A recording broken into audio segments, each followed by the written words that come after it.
Yo, what's going on, guys? It's Demon the Boss 12 here. Yes, I'm a 12-year-old, and we're going to be doing the last part of the what's the best weapon enchant I have on your weapon.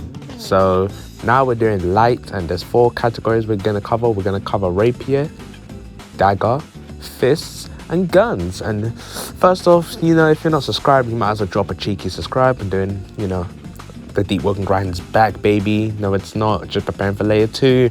Now let's start off with Fists, the gayest of the bunch, the worst of the worst, the most annoying type, and the best thing to have on Fists will be elastic. Now, if it might just be me, but I can't get close with Fists. It's really hard because of the range nerf. But if you are close with Fists, is an absolute beauty. It's just destruction. So having elastic to keep your opponents nearby is probably the best. So you can do your fist cringe combos and lead your cutter grab and wave them away crit spam, but hey, that might be your preference. Now, next thing to go on is guns. The best thing to have on a gun would be Curse of Yun Shul.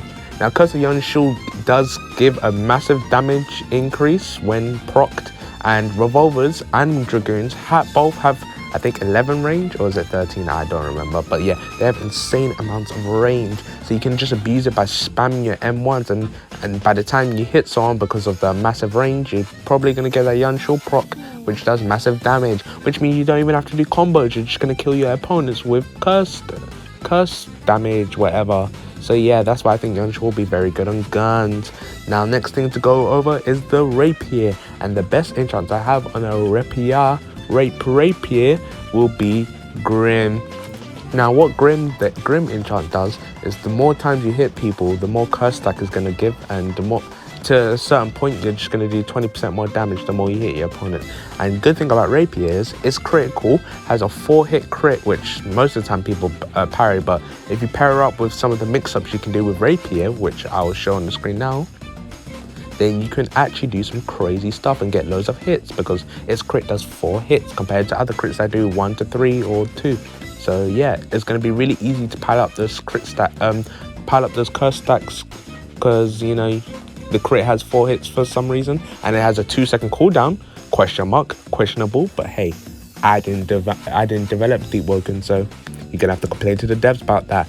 And lastly, for daggers, the spam M1 fest, you've got Bloodthirsty. Now, if you've ever fought with a Bloodthirsty dagger user, especially on a Cerulean knife and a Nemesis sickle, yeah, your blood is non-existent. I'm sorry, but you're just gonna die. You've lost unless you just play it defensive.